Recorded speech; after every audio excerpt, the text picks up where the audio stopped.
just sounds insane. Like, why would you do that to yourself?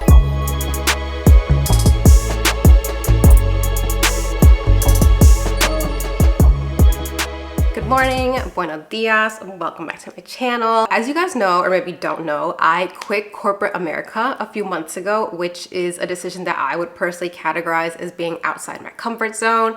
So we're all aware, obviously, about like what a comfort zone is. We know it, we're familiar with it. And if you step outside your comfort zone, you can be feeling like scared, you can be anxious, blah, blah, blah. Doing things like outside of our comfort zone can be as big as something crazy like bungee jumping if you're scared of heights, or just talking to someone you don't know, trying to make a new friend. Either way, we as humans love to live in our comfort zone because who the heck wants to be like stressed and feeling anxious, right? If you watched my last video, then you might recall that like I briefly mentioned something along the lines of like our brain tries to keep us in our comfort zone, and usually it's just some like familiar pattern that we've been in before. For me, quitting my job was way outside my comfort zone for two main reasons.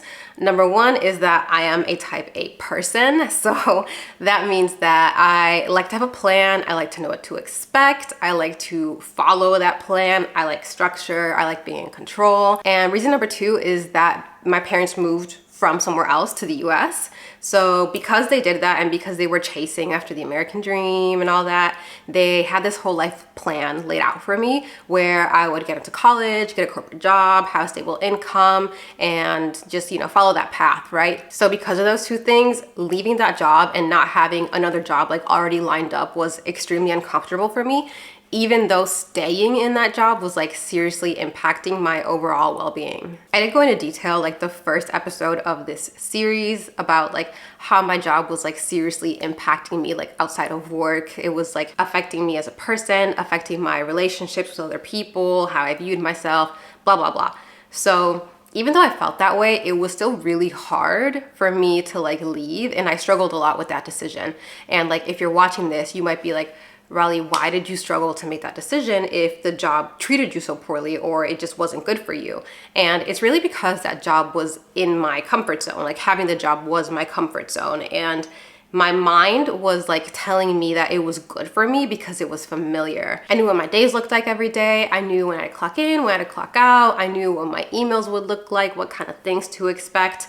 I knew what standard of living I could afford with the job. And so like knowing all those things made me feel safe. And so that's why it was hard for me to leave, even though the job was really tanking my mental health. And I knew before I quit that if I did leave, that doing that, eliminating that one source of negativity on my life would really be like a big catalyst to being happy again, feeling lighter, that kind of thing. But if I did step away, that also got rid of all of the like stability that I liked having in regards to like my finances and day to day. So then every time I think about it, I get these thoughts like, oh my God, I'm gonna be broke. The savings I have aren't gonna be enough to sustain me. I'm gonna have to move back in with my parents. So every time I'd consider quitting or just go back and forth with it, there was tons of like mental resistance, so that I wouldn't make that decision because of all these like comforts that having the job afforded me. And I'd already been living with that unhappiness in my head and in my life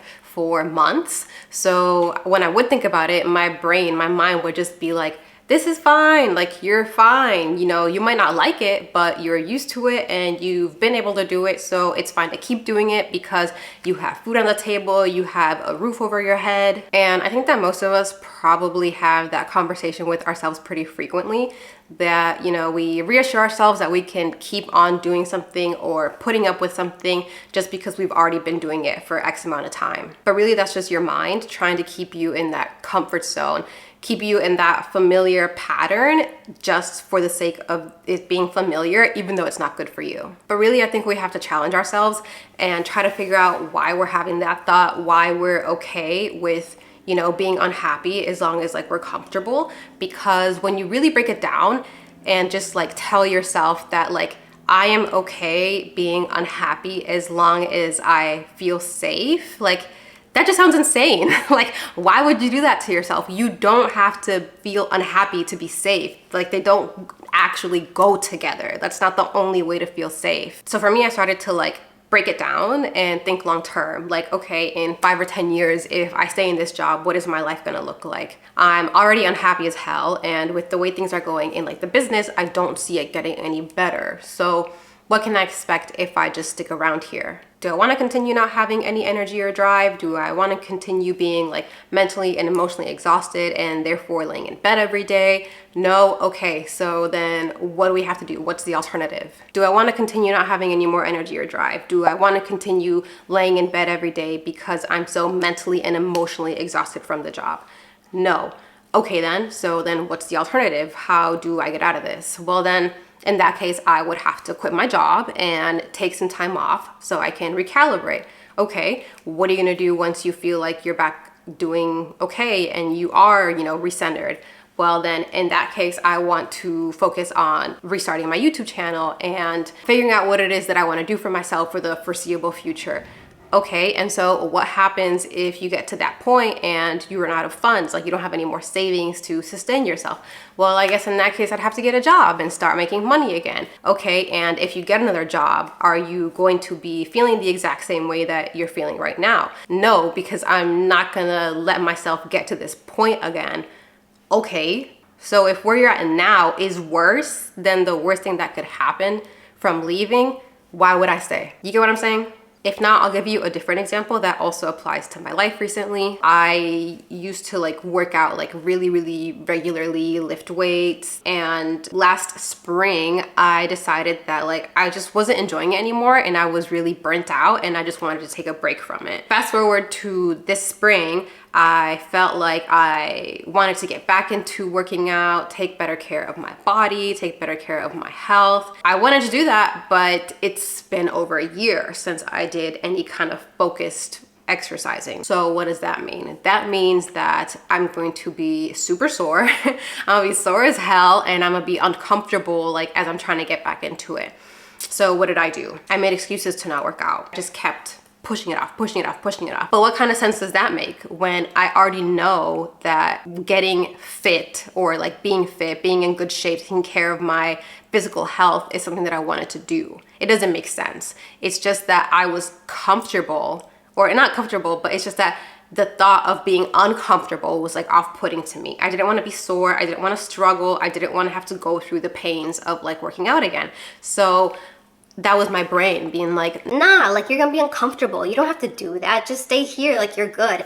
But doing that, not working out, not taking care of my physical health, didn't align with the woman I want to be. So in both those situations, with the job and with working out, I was letting my comfort zone dictate whether or not I was gonna allow myself to be the woman I wanted to be and lead the life I wanted to live. And honestly, that's my biggest takeaway from all of this, that if I'm only doing things I'm comfortable with, I'm not living life the way I want to live it.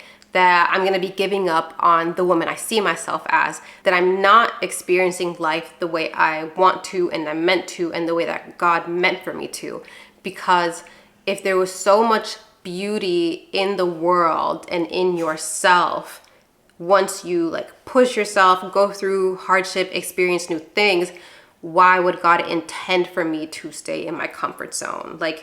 It doesn't make sense, right? If I'm meant to be in my comfort zone, if I'm meant to move out of fear, then why would everything good and better and exciting be on the other side of fear?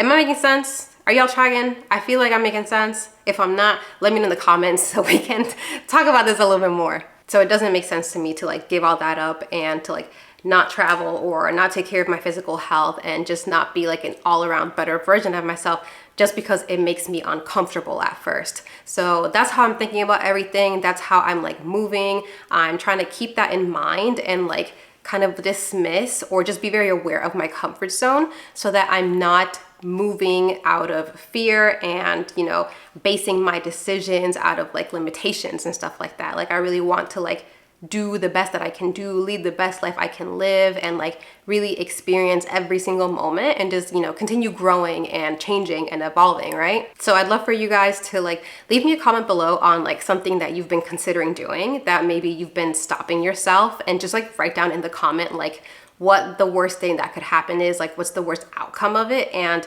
whether or not you'd be able to like bounce back from that if that worst outcome happened. I'm hoping that like if you do that, it helps you guys to decide whether or not it's worth taking the risk. And you know, I just love to hear where you guys are at when it comes to this topic. So with that, thank you guys for watching. Please give this video a like and subscribe to my channel if you enjoyed this topic, and I'll see you guys next time.